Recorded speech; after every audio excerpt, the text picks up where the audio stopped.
अस्सलाम वालेकुम व्यूअर्स। आने वाली 83 किस्त में उस्मान बे का अगला कदम क्या होगा? वो शख्स कौन था जिसने वजीर आलिम शाह को ये कहा कि गेहातों को हम खत्म करेंगे और बागी सरदारों को आप खत्म करेंगे? और इससे भी अहम बात यह है कि उस शख्स ने कहा कि वो गेहातों को खत्म कर सकता है, तो उसके पास इतनी ताकत कहां से आई? इसके अलावा आज की वीडियो में आपको ये बताएंगे कि तारीख में उस्मान बे और गुंदोज बे के ताल्लुकात कैसे थे। तो इन तमाम सवालात के जवाब आज की वीडियो में शामिल हैं, तो इसके लिए वीडियो को आखिर तक लाजमी देखिएगा। मगर इससे पहले आपसे गुजारिश है हमारे चैनल को सब्सक्राइब कर दें। सबसे पहले उस शख्स के बारे में बात करते हैं जो कि आने वाली किस्त में जाहिर होगा।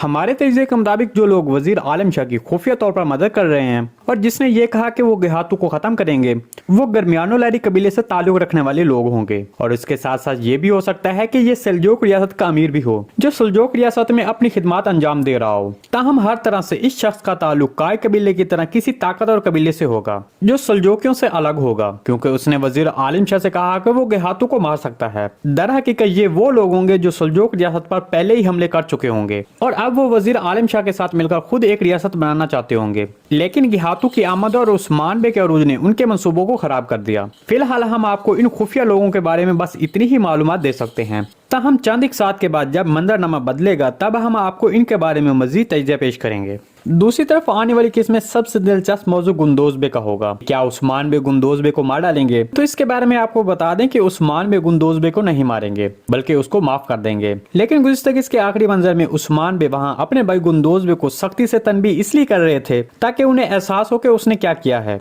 तो क्या तारीख में ऐसा कुछ हुआ है? तो अगर हम तारीख पर नजर डालें तो इसका जवाब है कि हाँ, गुंदोज बे और उस्मान बे के दरमियान थोड़ी बहुत दुश्मनी थी, लेकिन जब उस्मान बे काय कबीले के सरदार बन जाते हैं तब उनके दरमियान दुश्मनी खत्म हो जाती है। दर हकीकत गुंदोज बे की शहादत 1299 में एनागोल किले की मुहिम के दौरान हुई थी। एक अंदाजे के मुताबिक गुंदोज बे की उस वक्त उम्र 49 से 50 साल थी जब वो शहीद हुए थे। तारीख में गुंदोज बे के दो बेटे थे जिनको अभी तक सीरीज में शामिल नहीं किया गया है, एक्टिमूर और आइदोगदो। एक्टिमूर ने उस्मान बे और उरहान बे के साथ अहम खिदमत अंजाम दी और कई जंगों में हिस्सा लिया।